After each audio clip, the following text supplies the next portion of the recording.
दोस्तों ये स्टोरी का 40 भाग है। अगर आपने इस स्टोरी के पिछले वाले भाग नहीं देखे हैं तो हमने प्लेलिस्ट में मेंशन कर दिया, आप जाकर के चेकआउट कर सकते हैं।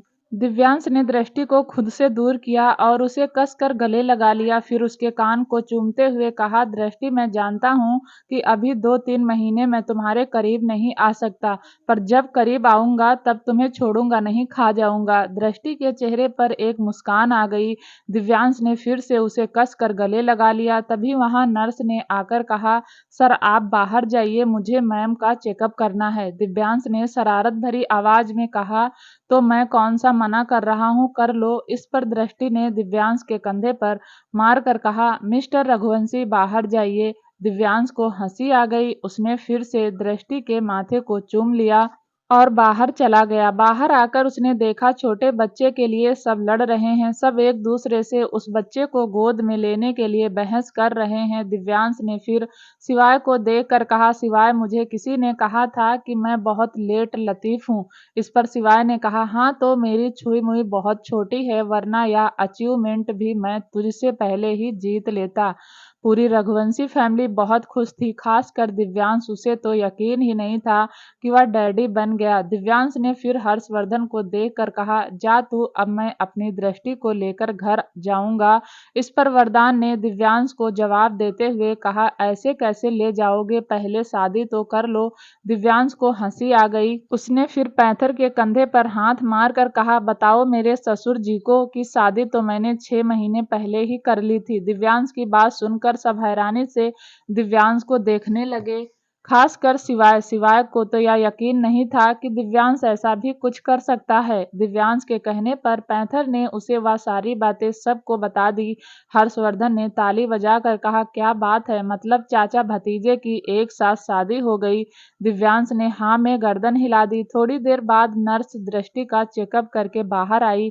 नर्स को देखकर दिव्यांश ने कहा, मैं अपनी वाइफ को कब ले जा सकता हूँ। इस पर नर्स बोली, आप अपनी वाइफ को कल ले जा सकते हैं, आज तो उन्हें यहीं रहना होगा। नर्स अपनी बात बोलकर वहां से चली गई और तभी हर्षवर्धन का फोन वाइब्रेट हुआ। हर्षवर्धन ने अपना फोन चेक किया तो आदित्य वर्मा का था। हर्षवर्धन ने फोन लेकर साइड में आ गया, उससे बात करने लगा। आदित्य ने कहा, सॉरी, मैं इतने दिनों बाद बबीता आंटी की मौत की गुत्थी सुलझा पाया हूँ। हर्षवर्धन बोला, अब बताओ कैसे हुई बबीता आंटी की मौत। इस पर आदित्य ने कहा, शायद उन्हें ऐसा पता चल गया था जो वह तुम्हें बताना चाहती थी, लेकिन तुम्हें बताने से पहले ही किसी ने उनका किडनैप कर लिया और खेतों में ले जाकर मार दिया। देखो हर्षवर्धन, मुझे नहीं पता कि तुम्हारी किस से दुश्मनी है, लेकिन जहां तक मैंने छानबीन की, यह काम रणविजय सिंह राणा के असिस्टेंट बलराज का है। मैं यकीन के साथ तो नहीं कह सकता, लेकिन मैंने जितनी भी छानबीन की है उसमें बलराज का नाम ही सामने आ रहा है। थोड़ी देर आदित्य से बात करने के बाद हर्षवर्धन ने फोन कट कर दिया। थोड़ी देर बाद हर्षवर्धन भी सबके पास आ गया। हर्षवर्धन को देखकर दिव्यांश ने कहा, चाचू मैं आज हॉस्पिटल में रुकूंगा, आप सब जाइए। किसी का भी मन छोटे दिव्यांश को छोड़कर जाने का नहीं था, लेकिन जाना तो पड़ता ही, सब हॉस्पिटल में रुक भी तो नहीं सकते थे। धीरे धीरे सब वहां से चले गए। पूर्वी जाना नहीं चाहती थी, लेकिन दिव्यांश ने उसे आंख दिखाते हुए कहा, ओह मैडम चलो निकलो, जितना ख्याल रखना था रख लिया, मैं अपनी बीवी का ख्याल खुद रख सकता हूँ। पूर्वी ने भी गुस्से में दिव्यांश को देखा और फिर बोली, आपको पता है मैंने कितना गुस्सा झेला है दृष्टि का।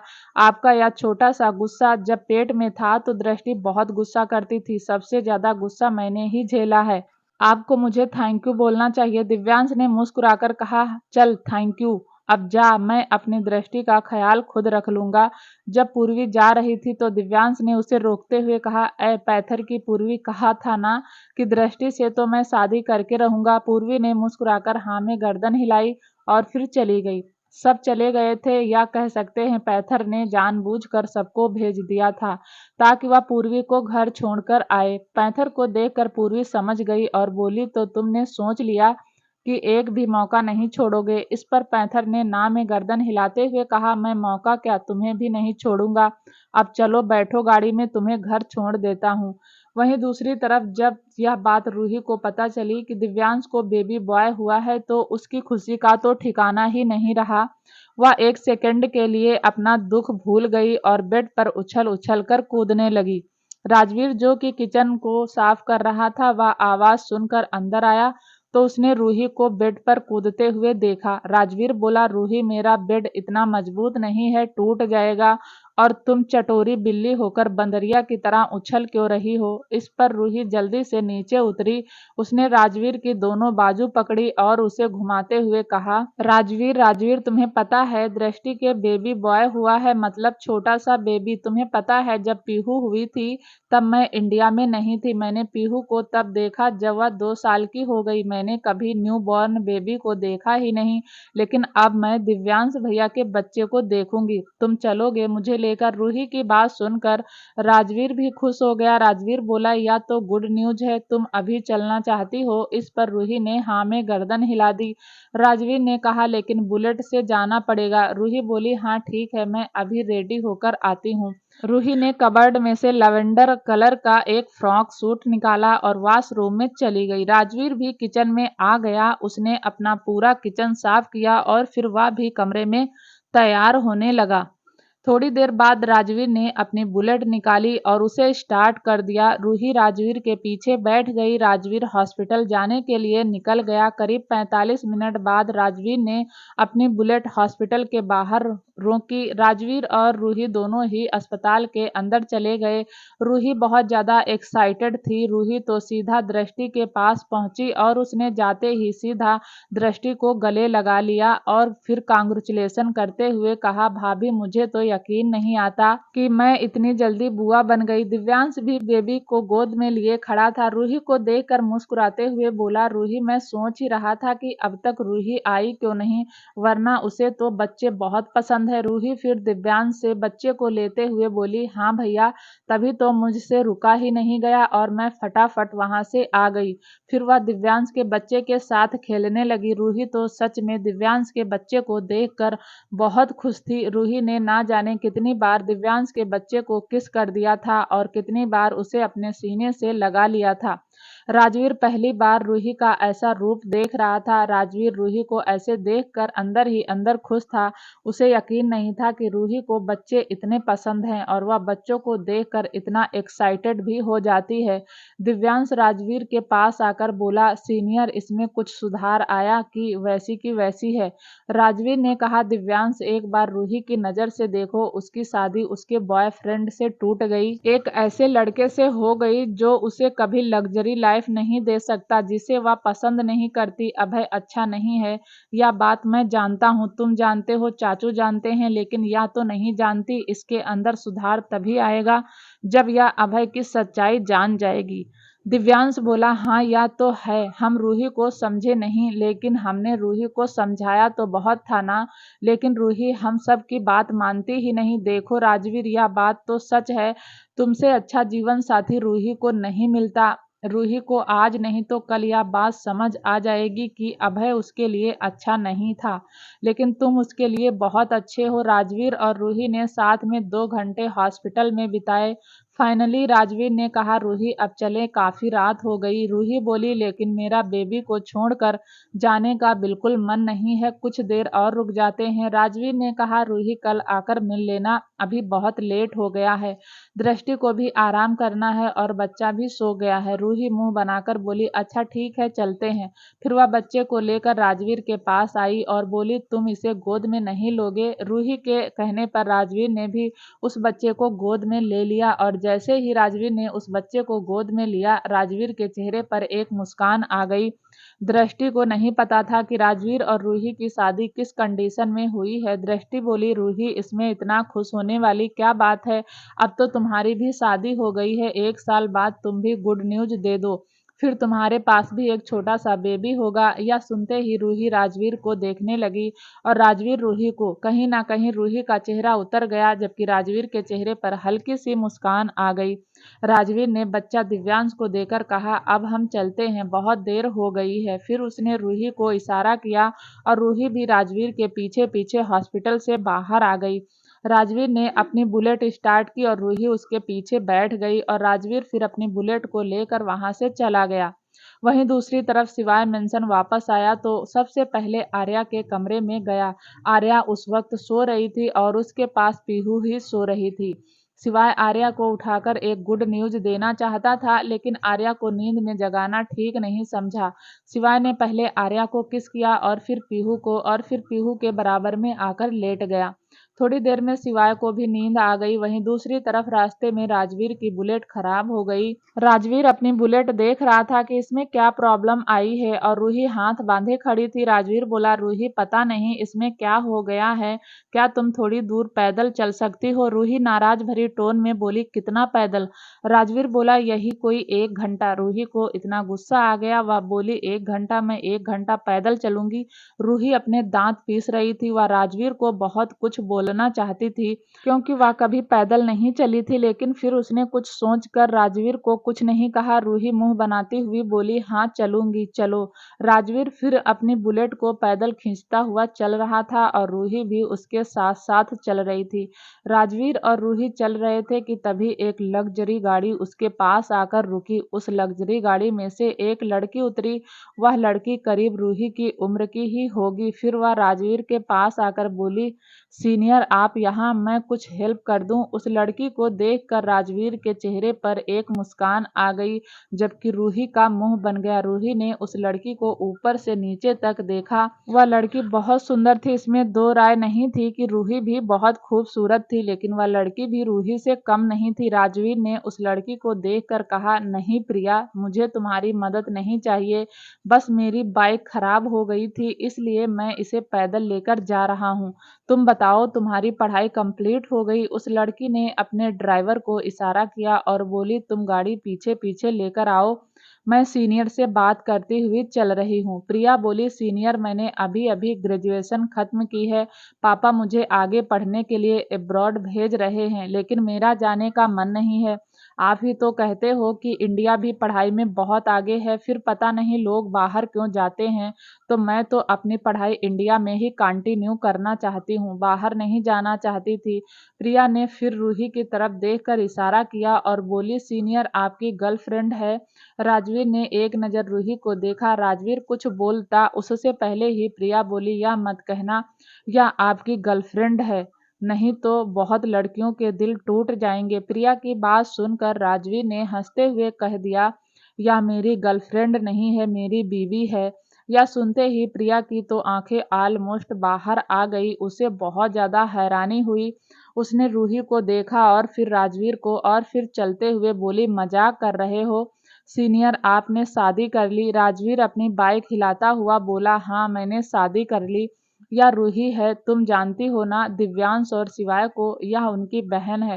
प्रिया को थोड़ा तो बुरा लगा, लेकिन फिर उसने रूही को देखकर कहा, हाय रूही, मैं प्रिया, मुझे नहीं पता था तुम दिव्यांश और शिवाय की बहन हो, मैं उनकी क्लासमेट थी। रूही ने भी हल्का सा मुस्कुराकर प्रिया को हाय बोल दिया। राजवीर ने भी प्रिया को देखकर कहा, अब तुम जाओ, पैदल चलकर थक गई होगी। इस पर प्रिया बोली, अरे नहीं सीनियर, एक तो आपने मेरा दिल तोड़ दिया, अब कम से कम अपने साथ मुझे चलने तो दो। प्रिया की बात सुनकर राजवीर को हंसी आ गई थी। प्रिया फिर रूही को देखकर बोली, वैसे आप दोनों की लव मैरिज है कि अरेंज? जहां तक मैं जानती हूँ सीनियर तो नित्या को प्यार करता था ना? यह सुनते ही राजवीर ने हैरानी से प्रिया को देखा और प्रिया अपने दांत तले जीभ दबाकर बोली, सॉरी सीनियर, कॉलेज में सब जानते हैं तो मुझे लगा रूही को भी पता होगा कि आप तो नित्या से प्यार करते थे और फिर नित्या और आपका ब्रेकअप हो गया। राजवीर ने प्रिया को देखकर ना में गर्दन हिला दी थी। प्रिया अपनी सफाई में बोली, सीनियर मुझे ब्लेम मत करो, शिवाय और दिव्यांश को भी तो पता है कि आप नित्या से प्यार करते थे। प्रिया ने फिर रूही को देखकर कहा, रूही प्लीज सीनियर पर गुस्सा मत करना, सीनियर बहुत अच्छे हैं, तुम्हें नहीं पता, लेकिन सीनियर की वजह से कॉलेज में कितने ही लड़के अच्छी जॉब पर हैं। सीनियर सबको पढ़ाई में हेल्प करते थे, इनफैक्ट मैं भी मैथ में बहुत कमजोर थी, लेकिन जब से सीनियर ने पढ़ाया मुझे भी मैथ अच्छी आने लगी। बातें करते करते राजवीर का घर आ गया। बातें तो बस राजवीर और प्रिया कर रहे थे, बल्कि रूही तो मुंह बनाकर पीछे पीछे चल रही थी। रूही को आज पहली बार प्रिया से जलन हो रही थी। राजवीर का उसके साथ हंसकर बात करना रूही को अंदर ही अंदर जला रहा था। राजवीर ने अपनी गाड़ी पार्किंग में लगाकर प्रिया के पास आकर कहा, प्रिया अब यह मेरा घर है, आ जाओ चाय पीकर चले जाना। प्रिया बोली, नहीं सीनियर, बहुत रात हो गई है, पापा वेट कर रहे होंगे, फिर कभी आऊंगी। राजवीर ने फिर कहा, तुम्हारे पापा से मैं बात कर लूंगा, चलो अब यहाँ तक आई हो तो एक कप चाय पी लो। राजवीर के थोड़ा फोर्स करने पर प्रिया ने हाँ में गर्दन हिला दी, जबकि रूही अंदर ही अंदर आग बबूला हो गई। राजवीर, प्रिया और रूही तीनों ही अंदर आ गए। रूही तो सीधा अपने कमरे में चली गई, क्योंकि आज वह जिंदगी में पहली बार इतना पैदल चली थी। रूही सीधा जाकर अपने कमरे में बेड पर लेट गई, क्योंकि वह बहुत थक गई थी। वहीं दूसरी तरफ राजवीर भी प्रिया को सोफे पर बैठाया और किचन में जाने लगा। प्रिया बोली, सीनियर मैं चाय बना दूं? इस पर राजवीर ने कहा, तुम्हारे हाथ की चाय मैंने पी रखी है। प्रिया हंसती हुई बोली, उस वक्त मुझे चाय बनानी नहीं आती थी, पर आज मैं बहुत अच्छे से चाय बना सकती हूँ। राजवीर ने मुस्कुराकर कहा, कोई बात नहीं, आज मैं बना देता हूँ। राजवीर 2 कप चाय लेकर आया। उसने एक प्रिया को दे दी और एक खुद प्रिया के सामने बैठकर चाय पीने लगा। प्रिया बोली, सर बुरा मत मानना, लेकिन मुझे लगता है आपके और आपकी वाइफ के बीच में कुछ प्रॉब्लम्स हैं। इस पर राजवीर ने कहा, क्या तुम जानती हो मैं झूठ नहीं बोलता। यह शादी रूही के मर्जी से नहीं हुई है, सिवाय दिव्यांश और चाचू ने जबरदस्ती रूही की शादी मुझसे कर दी। मैं नहीं कहता रूही गलत है, तुम खुद ही सोचो, अगर कोई तुम्हें कहे कि एक आम इंसान से शादी कर लो, तो क्या तुम अपनी ऐशो आराम की जिंदगी छोड़कर उस आम आदमी के साथ जिंदगी जी लोगी? राजवीर की बात सुनकर प्रिया को हंसी आ गई थी। प्रिया बोली, सच कहूँ सीनियर, अगर मेरा लाइफ पार्टनर आपके जैसा होगा, मैं उसके साथ तंबू में रहने के लिए भी तैयार हूँ। आपको नहीं पता सीनियर, आधे से ज्यादा कॉलेज आपकी इज्जत करता है, खासकर रघुवंशी फैमिली के लड़के जो आपके नोट्स से पढ़ते थे। प्रिया और राजवीर बातें कर रहे थे, इस बात से बेसुध कि रूही उसकी बातें सुन रही है। रूही ने जब यह सुना कि प्रिया राजवीर जैसे इंसान के साथ तंबू में भी रह लेगी, तो उसे प्रिया से और ज्यादा जलन होने लगी। थोड़ी देर बात करने के बाद राजवीर ने प्रिया को उसकी कार तक छोड़ा। प्रिया राजवीर को बाय बोलकर चली गई। राजवीर जैसे ही घर आया तो उसने सामने रूही को देखा, जो उसे गुस्से से घूर रही थी। रूही बोली, तुम्हारे पीछे तो कॉलेज की आधे से ज्यादा लड़कियां पागल हैं, तो तुमने मेरी जिंदगी क्यों खराब कर दी? इससे ऐसे ही शादी कर लेते जो तुम्हारे पास मक्खी की तरह चिपकी हुई थी। राजवीर ने कहा, रूही कुछ सोचकर बोला करो, प्रिया मुझसे बहुत छोटी है और मैंने कभी प्रिया को उस नजर से नहीं देखा। मैं थक गया हूँ, सोने जा रहा हूँ। इतना कहकर राजवीर वहां से चला गया। रूही गुस्से में फिर राजवीर को देख रही थी। रघुवंशी मेंशन। आर्या की आंखें खुली तो उसने अपने पास पीहू को देखा। आर्या ने पीहू के माथे पर किस किया और फिर वॉशरूम की तरफ चली गई। आर्या ने बिना सोचे समझे वॉशरूम का गेट खोला तो सामने शिवाय शावर के नीचे खड़ा था। शिवाय को आर्या ने देखकर आर्या तो झट से बाथरूम का गेट बंद करके बाहर निकलने लगी, लेकिन शिवाय ने उसका हाथ पकड़ लिया और उसे अपनी तरफ खींचता हुआ शावर के नीचे ले आया और फिर अपना गाल आर्या के गाल पर टच करके कहा, साथ में शावर लेते हैं ना, इसमें शर्माने वाली क्या बात है, इनफैक्ट तुम मेरी बीवी हो। आर्या खुद को शिवाय की बाहों से छुड़वाना चाहती थी, लेकिन शिवाय ने आर्या पर अपनी बाहें कस रखी थी। शिवाय ने फिर आर्या को गले लगाकर कहा, तुम्हें गुड न्यूज देनी थी, लेकिन तुम सो रही थी, इसलिए मैंने तुम्हें जगाया नहीं। आर्या ने आंखें उठाकर शिवाय को देखा, जैसे पूछ रही हो कौन सी गुड न्यूज। आर्या का चेहरा शिवाय के चेहरे से नीचे था और शिवाय आर्या के चेहरे पर झुका हुआ था, जिस वजह से आर्या के चेहरे पर शावर का पानी गिर नहीं रहा था। शिवाय ने आर्या के माथे को चूम कर कहा, तुम चाची बन गई हो और मौसी भी। आर्या ने हैरानी से शिवाय को देख रही थी, क्योंकि उसे शिवाय की बात समझ नहीं आई। शिवाय ने फिर अपना गाल आर्या के गाल पर टच करके कहा, दृष्टि को बेबी बॉय हुआ है। आर्या तो हैरान हो गई, वह तो हैरानी से शिवाय को देख रही थी।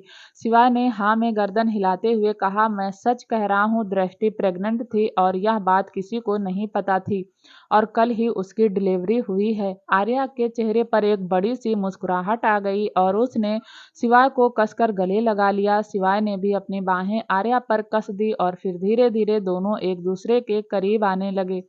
शिवाय ने आर्या को एक डीप किस किया और फिर उसे कसकर गले लगा लिया और तभी उन दोनों के कानों में पीहू की आवाज आई, भाभी पीहू को सुसु आई है। पीहू की आवाज सुनकर शिवाय आर्या एक दूसरे से दूर हुए और आर्या भागकर कमरे में आ गई। आर्या ने देखा पीहू बेड से उतर गई थी और आसपास आर्या को ढूंढ रही थी। आर्या ने उसे गोद में उठाया और दूसरे बाथरूम में ले गई। वहीं दूसरी तरफ हॉस्पिटल में शिवाय स्टूल पर बैठा था। दृष्टि बेडशीट एक लगाकर बैठी थी और खतरनाक बच्चा सो रहा था। दिव्यांश ने अपना सिर दृष्टि की गोद में रखा हुआ था। दिव्यांश पूरी तरह रात को सोया नहीं था। बच्चे को लेकर इधर उधर चक्कर लगा रहा था, इसलिए वह सोया नहीं था और अब उसे बहुत तेज नींद आ रही थी। इस वजह से वह दृष्टि की गोद में ही सिर रखकर सो गया। दृष्टि ने भी उसे जगाया नहीं, क्योंकि वह जानती थी दिव्यांश बहुत थक गया है और बेबी ने उसे बहुत परेशान किया है। दृष्टि भी बहुत प्यार से दिव्यांश का सिर सहला रही थी और दिव्यांश पूरा सिर दृष्टि की गोद में रख कर सो रहा था। और तभी वहां वरदान और शौर्य आए। दोनों ने दृष्टि और दिव्यांश को देखा तो दोनों के चेहरे पर मुस्कान आ गई। शौर्य ने धीरे से दृष्टि से कहा, लगता है दिव्यांश सो रहा है। इस पर दृष्टि ने भी धीरे से कहा, भैया कल रात बेबी ने बहुत परेशान किया था, पूरी रात गोद में लेकर घूमे हैं, इसीलिए अब इन्हें नींद आ रही है। शौर्य ने कहा, दृष्टि अब तुम रघुवंशी मेंशन जाना चाहती हो या हमारे साथ चलोगी? दृष्टि कुछ नहीं बोली। उसकी चुप्पी में साफ जवाब था कि वह रघुवंशी मेंशन जाना चाहती है। लेकिन फिर वरदान ने दृष्टि के सिर पर हाथ रख कर कहा, दृष्टि मैं तुम्हारी और दिव्यांश की हालत समझ रहा हूँ, लेकिन तुम्हें नहीं लगता कि तुम्हें दिव्यांश से ट्रेडिशनल तरीके से शादी करनी चाहिए? मैं चाहता हूँ कि दिव्यांश बारात लेकर आए और तब मैं अपनी दृष्टि को दिव्यांश के साथ भेज दूं। लेकिन अगर तुम अभी जाना चाहती हो तो कोई प्रॉब्लम नहीं, तुम जैसा भी डिसाइड करोगी मैं और शौर्य मान लेंगे। इस पर दृष्टि बोली, अंकल मुझे प्रॉब्लम नहीं है, लेकिन दिव्यांश इस बात के लिए कभी एग्री नहीं करेंगे। उनका बस चलता तो कल ही मुझे रघुवंशी मेंशन ले जाते। वरदान ने कहा, दिव्यांश से हम बात कर लेंगे, तुम बताओ तुम कैसे जाना चाहती हो? दृष्टि बोली, अंकल हर लड़की चाहती है कि वह इज्जत के साथ अपने ससुराल जाए। मैं भी चाहती हूँ कि मेरी भी शादी हो और उसके बाद ही मैं दिव्यांश के साथ उनके मेंशन जाना चाहती हूँ। दिव्यांश नींद में ही बोला, ज्यादा दिमाग मत लगाओ सिकंजी, तुम मेरे साथ अभी चलोगी? इतना कहकर दिव्यांश ने फिर से अपना चेहरा एक साइड पलट दिया और सो गया। दिव्यांश नींद में था लेकिन सारी बातें सुन रहा था। दिव्यांश की बात सुनकर दृष्टि के चेहरे पर मुस्कान आ गई, जबकि शौर्य ने अपने सिर पर हाथ मारते हुए कहा। दिव्यांश ने नींद में ही कहा, अंकल ट्राई मत करना, मैं नहीं मानूंगा, मैं इन दोनों को रघुवंशी मेंशन ही लेकर जाऊंगा, शादी वहां भी हो सकती है। शौर्य ने बहुत धीरे से दृष्टि से कहा, दृष्टि तुम समझाओ, ऐसे रघुवंशी मेंशन जाना ठीक नहीं है। हम तो 1 महीने बाद ही शादी कर देंगे, उसके बाद तुम अपने ससुराल इज्जत के साथ चली जाना। दिव्यांश ने आंखें नहीं खोली बल्कि बोला, शौर्य तुम दोनों भाई बहन कितनी भी खुसुर फुसुर कर लो, दृष्टि को तो मैं रघुवंशी मेंशन ही लेकर जाऊंगा। दिव्यांश की बात सुनकर दृष्टि के चेहरे पर एक मुस्कान आ गई, जबकि वरदान ने ना में गर्दन हिला दी। अब दिव्यांश भी उठ गया और उसने एक अंगड़ाई ली और तभी एक नर्स आकर बोली, सर आप मैम को घर ले जा सकते हैं, बस आपको कुछ पेपर फॉर्मेलिटी पूरी करनी होगी। दिव्यांश ने कहा, ठीक है। नर्स कमरे से बाहर चली गई और दिव्यांश नर्स को फॉलो करता हुआ कमरे से बाहर जाने लगा। फिर कुछ सोचकर पलट गया और शौर्य को देखकर बोला, साले तू कुछ भी कर ले, दृष्टि को तो मैं रघुवंशी मेंशन ही लेकर जाऊंगा। इतना कहकर दिव्यांश ने एक मुस्कान शौर्य को पास की और फिर चला गया। दिव्यांश के जाने के बाद शौर्य ने कहा, दृष्टि दिव्यांश हम में से किसी की बात नहीं मानेगा, लेकिन तुम अगर उसे प्यार से समझाओगी तो वह बात मान जाएगा। वरदान ने भी कहा, हाँ बेटा समझने की कोशिश करो, शादी तो ट्रेडिशनल तरीके से ही होनी चाहिए। तभी दिव्यांश वापस कमरे में आ गया और वरदान को देखकर बोला तो अंकल जी भर कर मेरी बीवी को पर आप कितना भी भड़का लो ना तो मैं आपकी सुनूंगा ना ही अपनी शिकंजी की। दिव्यांश ऐसे ही दृष्टि के पास गया। दृष्टि ने दोनों हाथों से दिव्यांश के हाथ को पकड़कर कहा, आप मेरी बात तो सुनिए मिस्टर रघुवंशी। इस पर दिव्यांश ने कहा, दृष्टि तुम कुछ भी कर लो, मैं तुम्हें रजावत हाउस नहीं भेजूंगा, तुम मेरे साथ रघुवंशी मेंशन ही चलोगी। दृष्टि बोली, सॉरी भैया, आप प्लीज एक बार बाहर चले जाइए, मुझे इनसे अकेले में बात करनी है। सौर्य और वरदान उस कमरे से बाहर आ गए। दृष्टि ने अभी भी दिव्यांश का हाथ नहीं छोड़ा था। दृष्टि बोली, क्या आप मेरे लिए इतना नहीं कर सकते? बेशक मैं देख नहीं सकती, लेकिन खुद को लाल जोड़े में इमेजिन तो कर ही सकती हूँ। क्या आप मेरी इतनी सी भी विश पूरी नहीं करेंगे? मैं भी चाहती हूँ नॉर्मल लड़कियों की तरह मेरी भी बारात आए, मैं भी अग्नि को साक्षी मानकर आपके साथ फेरे लूं। दिव्यांश फिर से स्टूल पर बैठ गया और दृष्टि के चेहरे को अपने हाथ में भरकर बोला, मैं तुम्हारी हर विश पूरी करूंगा दृष्टि, लेकिन उसके लिए तुम्हें रजावत हाउस जाने की जरूरत नहीं है। मैं तुम्हारी सारी इच्छाएं रघुवंशी मेंशन में भी पूरी कर सकता हूँ। दृष्टि ने मुंह बनाकर कहा, तो ठीक है, ले चलिए रघुवंशी मेंशन। जब आपको मेरी कोई बात माननी ही नहीं तो मेरा आपको समझाने का कोई फायदा नहीं। आप वही करेंगे जो आप चाहते हैं। आप हमेशा अपनी मनमानी ही करते हैं, अभी भी अपनी मनमानी ही करेंगे और शायद सारी जिंदगी मुझे आपकी मनमानी ही झेलनी पड़ेगी। तुम यह सब जानबूझकर कर रही हो ना, ताकि मैं तुम्हारी बात मान लूं। वैसे तुम हर बात के लिए मुझे जिम्मेदार क्यों ठहराती हो? इस पर दृष्टि कुछ नहीं बोली, चुपचाप बैठी रही।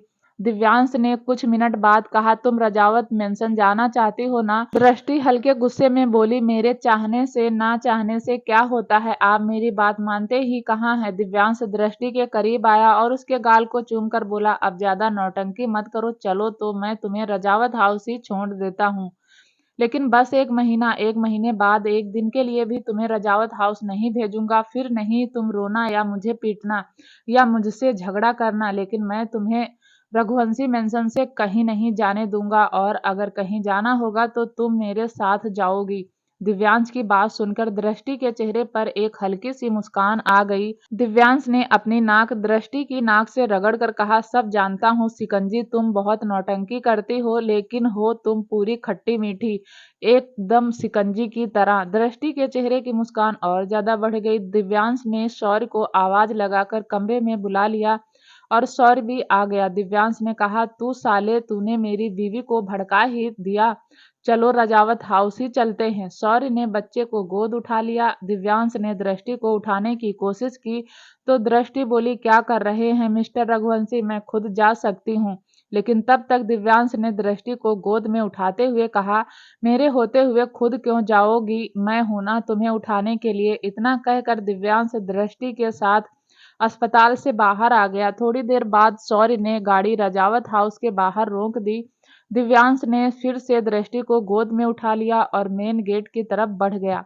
मेन गेट बंद था, लेकिन जैसे ही वह गेट के करीब आया तो शिवाय और विराज ने गेट खोल दिया। पूरी Raghuvanshi family Rajawat house I थी। राजवीर और रूही भी आए हुए थे। सबने रजावत हाउस को डेकोरेट किया हुआ था और सब वेलकम के लिए ही खड़े थे। और तभी जोरों से ढोल बजने लगा। यह सारा इंतजाम शिवाय ने ही किया था। ढोल की आवाज सुनकर सबके चेहरे पर खुशी आ गई और फिर धीरे धीरे सब डांस करने लगे। थोड़ी देर बाद वहां कुछ किन्नर आई। उन्होंने दिव्यांश और दृष्टि की बलाएं ली और फिर बच्चे की नजर उतारी, फिर कुछ पैसे लेकर वहां से चली गई। रघुवंशी फैमिली बहुत खुश थी, इतना कि शिवाय और विराज तो डांस करते हुए रुक भी नहीं रहे थे। पैंथर और पूर्वी भी उनका पूरा साथ दे रहे थे। आर्या ने अभी तक बच्चे को नहीं देखा था, इसलिए वह जल्दी से वरदान के पास आई और इशारों में बच्चे को मांगने लगी। वरदान ने बच्चे को आर्या को दे दिया और आर्या भी बच्चे को देखकर बहुत ज्यादा खुश थी। थोड़ी देर बाद सब शांत हो गया, लेकिन अभी सब बच्चे के लिए लड़ रहे थे। दिव्यांश और दृष्टि दोनों ही कमरे में थे। दृष्टि लेटी हुई थी और दिव्यांश उसके पास बैठा हुआ था। दिव्यांश ने कहा, अब तो तुमने मुझे माफ कर दिया ना? दृष्टि ने कहा, नहीं, अभी नहीं किया, जब मूड होगा तब कर दूंगी। दिव्यांश ने दृष्टि के तकिए को एडजस्ट करते हुए कहा, अच्छा तुम सो जाओ। दिव्यांश ने थोड़ी देर दृष्टि का सिर सहलाया और दृष्टि सो गई। दिव्यांश भी कमरे के बाहर चला गया। दिव्यांश बाहर आया। सब बाहर ही बैठे हुए थे। थोड़ी देर बाद सब ने डिनर किया। उसके बाद हर्षवर्धन ने वरदान की तरफ देखकर कहा, वरदान साहब, अब जाने की इजाजत दीजिए। सुबह से आज रघुवंशी फैमिली यहीं है। इस पर वरदान ने हंसकर कहा, तो क्या हुआ मिस्टर हर्षवर्धन, यह भी तो आपका ही घर है। आज रात यहीं रुक जाइए। हर्षवर्धन ने कहा, झूठ नहीं बोलूंगा रजावत साहब, लेकिन कल मेरी बहुत जरूरी बिजनेस मीटिंग है, जाना जरूरी है। अगर जरूरी नहीं होता तो रुक जाते। अब इजाजत दीजिए। हर्षवर्धन ने हाथ जोड़कर रजावत से इजाजत ले ली।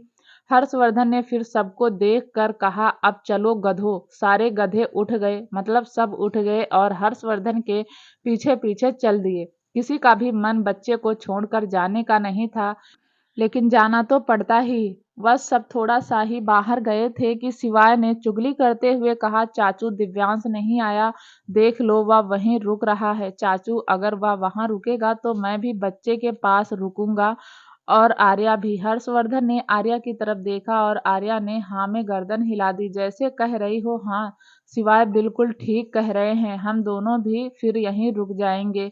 रूही भी मौके पर चौका मारते हुए बोली, अगर शिवाय भैया यहाँ रुकेंगे तो मैं भी रुकूंगी। राजवीर अकेले चले जाएंगे घर। विराज ने हाथों को फैलाकर कहा, फिर मैं अकेला रघुवंशी मेंशन में क्या करूंगा। मैं भी यहीं रुक जाऊंगा, आप चले जाओ सिंड्रेला चाची को लेकर। सबकी बातें सुनकर हर्षवर्धन ने दांत पीस कर कहा, खुद तो चले गए और इन्हें छोड़ गए मेरा खून चूसने के लिए। फिर हर्षवर्धन अंदर गया और दिव्यांश को देखकर बोला, और दिव्यांश तू क्यों नहीं चल रहा। दिव्यांश बोला, मैं क्यों जाऊं, मैं तो नहीं जाने वाला। हर्षवर्धन को गुस्सा तो बहुत आ रहा था, लेकिन वह वरदान के सामने करना नहीं चाहता था। फिर भी उसने दिव्यांश को आंखें दिखाते हुए कहा, ज्यादा स्मार्ट मत बनो, चुपचाप चलो, 1 महीने बाद तुम्हारी और दृष्टि की शादी कर देंगे।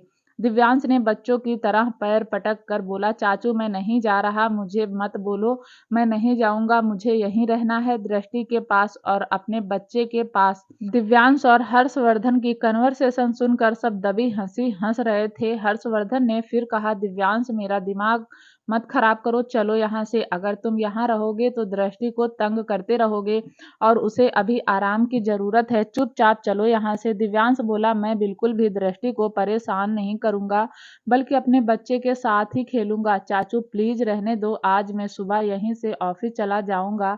दिव्यांश की बात सुनकर हर्षवर्धन ने तो अपना सिर पीट लिया और फिर हीर को देखकर कहा, मैं सच कहता हूँ वह चले गए और इन आदिमानों को मेरे पास छोड़ गए ताकि यह जिंगा लाला हु करके मेरा खून पीते रहे। हर्षवर्धन ने फिर दिव्यांश की बाजू पकड़ी और उसे खींचता हुआ कहा, चुपचाप चलो, तुम नहीं जाओगे तो यह सब भी नहीं जाएंगे, और ऐसे सबका रजावत हाउस रुकना अच्छी बात नहीं।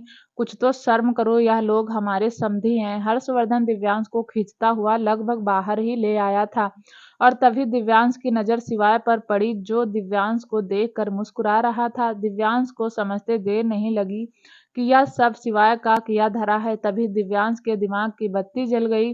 दिव्यांश बोला, चाचू आर्या भी यहीं रहेगी, आर्या को लेकर नहीं जाएंगे, आखिर इन दोनों की भी तो ट्रेडिशनल शादी नहीं हुई। यह सुनकर हर्षवर्धन रुक गया। उसने शिवाय को देखा और शिवाय ने झट से आर्या को अपने पीछे करके कहा, चाचू यह गलत बात है, मैंने ट्रेडिशनल तरीके से शादी कर ली है और आर्या मेरे नाम का सिंदूर भी लगाती है। दिव्यांश ने हर्षवर्धन की तरफ देखकर ना में गर्दन हिलाते हुए कहा, हमने इनकी शादी नहीं देखी चाचू, वह शादी हम नहीं मानते, आखिर आर्या के भी अरमान है। साली साहिबा भी तो अच्छे से शादी करना चाहती है ना साली साहिबा। आर्या ने दिव्यांश को देखकर हाँ में गर्दन हिला दी। शिवाय ने आर्या को देखा और बोला, चुप कर छुई मुई, तुझे कुछ नहीं पता, मैं कह रहा हूँ हमारी शादी हो गई, अब तुम मेरे साथ रघुवंशी मेंशन चलोगी, वरना तुम्हारा या जेठ और तुम्हारा या जीजा तुम्हें यहीं रहने के लिए कह देगा। दिव्यांश की बात सुनकर आर्या तो खुश हो गई, क्योंकि वह यहाँ से जाना नहीं चाहती थी। उसने शिवाय से अपना हाथ छुड़ाया और दिव्यांश के पास जाकर इशारों में कुछ कहने लगी। दिव्यांश ने भी हंसकर कहा, हाँ हाँ साली साहिबा, तुम यहीं रहोगी, है ना अंकल। इतना कहकर दिव्यांश ने वरदान की तरफ देखा और वरदान ने भी हंसकर कहा, हर्षवर्धन साहब छोड़ दीजिए ना आर्या को, यहाँ मैं भी आर्या का कन्यादान करना चाहता हूँ, आपको यह सब करने के लिए फोर्स नहीं करूँगा, लेकिन अगर आप आर्या को यहाँ छोड़ देंगे तो मुझे बहुत तसल्ली मिलेगी। आखिर 1 ही महीना तो है शादी को, तब तक आर्या दृष्टि के पास भी रह लेगी, उसका ख्याल भी रख लेगी। हर्षवर्धन ने शिवाय की तरफ देखा और शिवाय ने ना में गर्दन हिला दी। हर्षवर्धन ने फिर दिव्यांश की तरफ देखा और दिव्यांश ने हाँ में गर्दन हिला दी। दोनों भाई कंटिन्यू गर्दन हिला रहे थे। हर्षवर्धन का तो दिमाग खराब हो रहा था। फाइनली उन्होंने आर्या से पूछा, आर्या तुम यहाँ रहना चाहती हो? आर्या ने हाँ में गर्दन हिला दी। हर्षवर्धन ने वरदान की तरफ देखकर कहा, रजावत साहब, अगर आर्या यहाँ रहना चाहती है तो मैं इनकार नहीं करूँगा। आर्या ने जल्दी से अपना हाथ शिवाय के हाथ से छुड़वाया और वरदान के पास जाकर उसके गले लग गई। वरदान ने भी अपनी बेटी को अपने सीने से लगा लिया। हर्षवर्धन ने अब वहां रुकना ठीक नहीं समझा। उसने शिवाय की कलाई पकड़ी और खींचता हुआ बाहर ले गया। वह जानता था अगर वह कुछ देर और रुक गया तो शिवाय के नखरे भी बढ़ जाएंगे। हर्षवर्धन ने शिवाय को समझने का मौका नहीं दिया और गाड़ी का गेट खोलकर उसे बैठा दिया और फिर विराज की तरफ इशारा करते हुए कहा, इसे लेकर चलो, मैं और दिव्यांश दूसरी गाड़ी से आते हैं। किसी का भी मन जाने का नहीं था, लेकिन हर्षवर्धन की आंख दिखाने से सब किसी आज्ञाकारी बच्चे की तरह चले गए। राजवीर ने अपनी बुलेट स्टार्ट की और रूही उसके पीछे बैठ गई। वह भी रजावत हाउस से चली गई। अगले ही पल राजवीर ने अपनी बाइक अपने घर के बाहर रोकी, लेकिन राजवीर के घर के बाहर रघुवंशी मेंशन के 2 बॉडीगार्ड खड़े थे, जिन्हें देखकर राजवीर और रूही दोनों ही हैरान हो गए। रूही बाइक से उतरकर उन बॉडीगार्ड के पास गई और बोली, तुम दोनों यहाँ क्या कर रहे हो? इस पर उस एक बॉडीगार्ड ने एक पार्सल, जो कि बहुत बड़ा था, उसकी तरफ इशारा करते हुए कहा, हर्षवर्धन सर ने आपके लिए कुछ सामान भेजा है। रूही ने वह बड़ा सा पार्सल ले लिया और बॉडीगार्ड राजवीर को देखकर एक स्माइल करके जाने लगे। राजवीर ने उन्हें रोकते हुए कहा, ऐसे क्यों जा रहे हो? चलो अंदर चलो, चाय पीकर जाना। रूही तो राजवीर की बात सुनकर हैरान हो गई। आखिर वह उसके घर के बॉडीगार्ड को अब मेहमानों की तरह अंदर लाकर चाय पिलाएगा, लेकिन रूही अपना गुस्सा दबा कर रह गई। उन बॉडीगार्ड में से एक ने राजवीर को देखकर कहा, नहीं सर, मेंशन वापस जाना है, फिर कभी आएंगे। उन बॉडीगार्ड ने राजवीर को हैंड शेक किया और चले गए। राजवीर ने अपने घर को चाबी से खोला और अंदर आ गया। रूही भी अपना पार्सल लेकर अंदर आ गई। रूही ने गुस्से में पार्सल टेबल पर रखा और राजवीर को देखकर बोली, अब मेरे घर के बॉडीगार्ड को तुम मेहमान बनाकर घर लाओगे? राजवीर हमेशा की तरह किचन में चला गया और पानी लेकर आया और एक सिप पानी पीकर बोला, बॉडीगार्ड वह तुम्हारे घर के हैं, मेरे साथ तो उन्होंने काम किया है, तो वो मेरे तो दोस्त जैसे हुए। रूही दांत पीसती हुई बोली, यही तो, इसीलिए तो मैं अपनी किस्मत को रो रही हूँ कि चाचू ने बिना सोचे समझे मेरी शादी तुमसे कर दी। रूही ने गुस्से में अपना पार्सल उठाया और अपने कमरे में चली गई। राजवीर भी किचन में जाकर डिनर की तैयारी करने लगा। वहीं रूही पहले अपने कमरे में आकर गुस्से में बैठ गई और फिर जब उसका गुस्सा शांत हुआ तो उसने पार्सल खोल कर देखा। उस पार्सल में रूही का बहुत सारा सामान था। कॉस्मेटिक, कुछ छोटे छोटे शो पीस थे जिन्हें रूही बहुत पसंद करती थी। हर्षवर्धन ने रूही का हर वह सामान भेजा था जिससे रूही बचपन से जुड़ी हुई थी और उसके साथ एक लेटर भी था। रूही ने उस लेटर को पढ़ा तो उसमें लिखा था, रूही, कभी कभी जब गुस्सा आता है तो हम वह काम कर देते हैं जो हमें नहीं करना चाहिए और फिर हमारे पास पछतावे के अलावा कुछ नहीं बचता। मैं आज भी अपने डिसीजन पर कायम हूँ कि मैंने तुम्हारी राजवीर से शादी करके बहुत सही डिसीजन लिया है। मैंने तुम्हारे साथ कुछ गलत नहीं किया, लेकिन तुम अपने साथ गलत कर रही हो। मैं अब भी कहता हूँ, इस रिश्ते को अपनाने की नज़र से देखो, तुम्हें राजवीर से अच्छा लड़का कहीं नहीं मिलेगा। राजवीर ने लेटर पढ़ा और उसके माथे पर सिकन आ गई। वह किसी भी तरीके से राजवीर के साथ नहीं रहना चाहती थी, लेकिन उसके चाचू ने उसे राजवीर के साथ रहने पर मजबूर कर दिया था। उसे खुद नहीं पता था कि वह रिश्ता कहाँ तक जाएगा। करीब 2 घंटे बाद राजवीर ने रूही का गेट खटखटाते हुए कहा, रूही, डिनर लग गया है, आ जाओ। रूही बाहर आ गई। रूही और राजवीर भी डिनर करने लगे। राजवीर कंटिन्यू अपने फोन में बिजी था। रूही एक बार राजवीर को देखती और एक बार खाने को। रूही खाना खाते हुए बोली, मुझे अपनी फ्रेंड के साथ क्लब जाना है। राजवीर के हाथ रुक गए, जो कि मोबाइल स्क्रीन को स्क्रॉल कर रहे थे, और राजवीर ने कहा, तुम्हें पैसे चाहिए? रूही एटीट्यूड के साथ बोली। तुम्हारे पास पैसे हैं?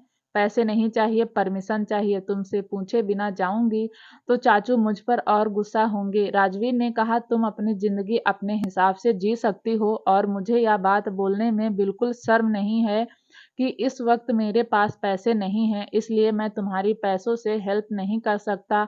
रूही दांत पीसते हुए बोली, अगर पैसे नहीं हैं तो तुम पैसे कमाते क्यों नहीं? चाचू से बात क्यों नहीं करते? चाचू तुम्हें अपनी कंपनी में एक अच्छी पोस्ट दे देंगे। रूही राजवीर पर गुस्सा कर रही थी, जबकि राजवीर रूही के हर गुस्से में किए हुए सवाल का जवाब प्यार से ही देता था। राजवीर ने अभी प्यार से कहा, मैंने बहुत सारी जगह रिज्यूम दे रखे हैं, बहुत जल्द मुझे जॉब मिल जाएगी। रूही गुस्से में चम्मच साइड में रखते हुए बोली, आखिर तुम्हारी प्रॉब्लम क्या है? चाचू से क्यों नहीं कहते? वह तुम्हें जॉब पर रख लेंगे।